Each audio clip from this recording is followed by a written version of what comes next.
وہ جو کہتے ہیں نا کوئی بات ایسی بتائیں کہ مزہ آ جائے، مزے کو بھی مزہ آ جائے، کیف آ جائے، سرور آ جائے، تو سنو یہ حدیث پاک، سنو یہ حدیث پاک، دل کے کانوں سے بڑا مزہ آئے گا۔ نبی پاک نے فرمایا لوگوں میں تمہیں بتاؤں کہ اللہ قیامت کے دن پہلا سوال کیا فرمائے گا۔ حدیث پاک میں اور بھی کئی سوالوں کا ذکر ہے، اس حدیث میں یہ ذکر ہے۔ لوگوں میں تمہیں بتاؤں بروز قیامت رب تعالیٰ پہلا سوال کیا فرمائے گا؟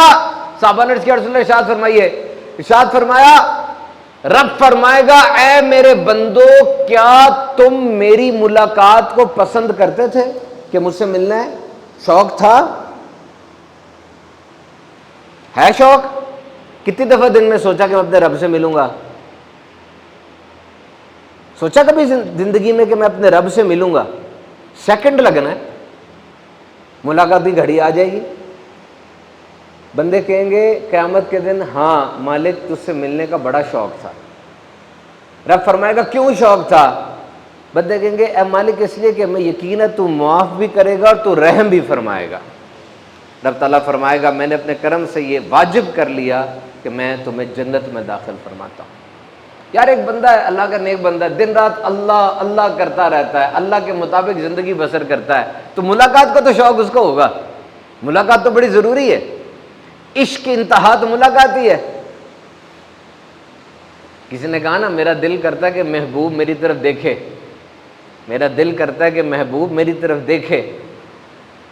بڑی پیاری بات کی کہ دیکھو محبوب کو تکلیف نہیں دیتے، تم چاہ رہے ہو پورا چہرہ موڑ کے تمہاری طرف دیکھے۔ کہاں بات تو ٹھیک کہہ رہے ہیں، محبوب کو تکلیف تو نہیں دینی چاہیے، لیکن دل چاہتا ہے مجھے دیکھے تو میں کیا کروں؟ کہا جس طرف محبوب کی نظر ہوتی ہے نا تو اس لائن میں کھڑا ہو جا، سارے کردار والوں پہ نظر پڑے گی تو تجھ پہ بھی پڑ جائے گی۔ تو یہ موت کے بعد یہ ملاقاتیں ہیں۔ حضرت بلال رضی اللہ تعالیٰ عنہ کا جب انتقال ہونے لگا تو آپ کی زوجہ نے کہا ہائے رے میری مصیبت کہ آپ کا انتقال ہو رہا ہے۔ آپ نے فرمایا ہائے رے میری خوشی کہ میں کل نبی پاک سے اور اپنے صحابہ سے جا کے ملوں گا۔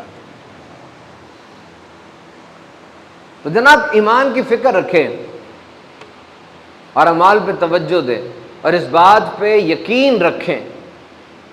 میں نے کسی سے بڑی پیاری بات سنی کہ گھر میں جب باپ کو طیش آ جائے، باپ غصہ کرے، باپ برہم ہو جائے نا تو ماں آگے بڑھ کے ڈھال بن جاتی ہے، بلکہ گاؤں وغیرہ کے اندر تو اگر باپ ڈنڈا بھی پکڑ لے نا تو ماں آگے آ جاتی ہے اور دو چار اس کو بھی پڑ جاتے ہیں، وہ دلیل دیتی ہے، وکیل بن جاتی ہے۔ کیا کہتی ہے کہ دیکھیں اس کی غلطی نہیں تھی، لوگوں نے اس کو خراب کیا ہے، اور بھلے اس نے لوگوں کو خراب کیا ہو۔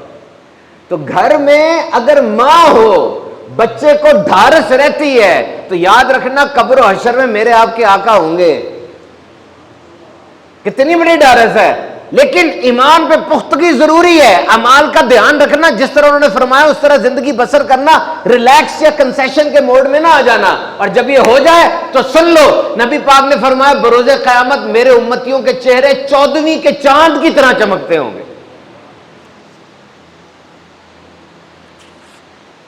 یہ ہے کہ ہم اپنے آپ کو اس قابل بنائیں، سمجھیں موت تو اللہ تعالیٰ کی بارگاہ میں حاضری اور ان اولیاء ان صحابہ سے ملنے کا ایک بہانہ ہے اگر ہم سمجھیں تو۔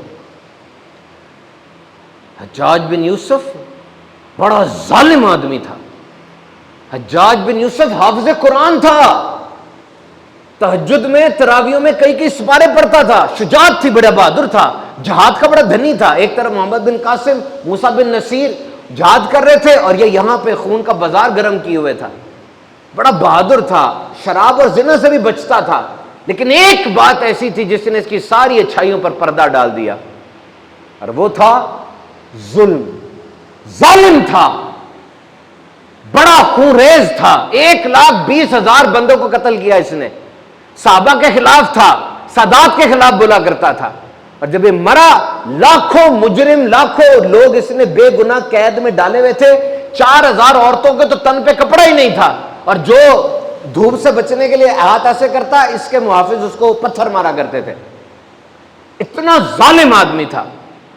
اور جب اس نے سعید بن جبیر رضی اللہ تعالیٰ عنہ کو قتل کرنا چاہا، بڑے جری نڈر صحابی تھے، انہوں نے صرف ایک جملہ بولا تھا کہ حجاج بڑا ظالم ہے، بلایا، کہا تو نے مجھے ظالم کہا ہے؟ کہا میں نے ظالم کہا ہے۔ کا مار دو، مسکرانے لگے اور آیت پڑھی کہ میں باطل سے رخ بدل کر اس کی طرف رخ کرتا ہوں جو زمین و آسمان کا خالق ہے۔ حجاج کہنے لگا اس کا رخ خانہ کعبہ سے ہٹا دو، مسکرا پڑے۔ کہا کیوں مسکرا رہے ہو؟ کہا تو میرا رخ خانہ کعبہ سے ہٹاتا ہے، میرا رب اس کو تو کسی جہد کی حاجت ہی نہیں ہے۔ کہا لے جاؤ اس کو، جا کے تختہ دار پہ چڑھا دو، اور ہنسے۔ کہا اب کیوں ہنستا ہے؟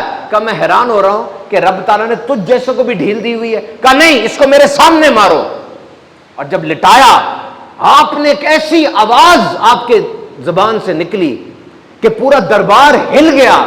آپ نے کہا حجاج مجھے اسی طریقے سے مارنا جس طریقے سے قیامت کے دن پھر میں تجھے ماروں گا، کیونکہ مجھے یقین ہے کہ میرا رب دیکھ رہا ہے، اور اے اللہ میرے قتل کے بعد حجاج کو کسی کے اوپر تسلط نہ دینا۔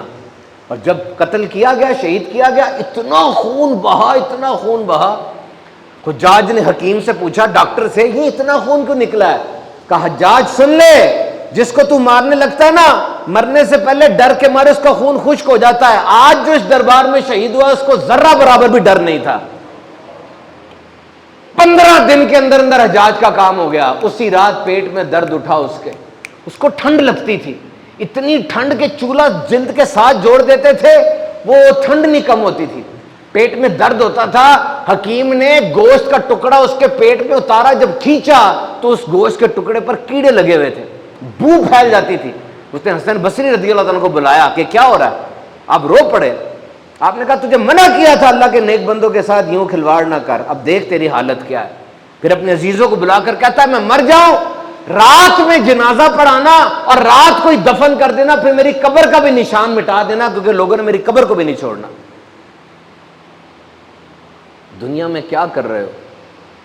آپ بھی دیکھیں، بہت سے اچھے کام آپ یقیناً کرتے ہوں گے، لیکن وہ ایک کام جو آپ کو پھنسا نہ دے اس کی طرف نظر کیجئے۔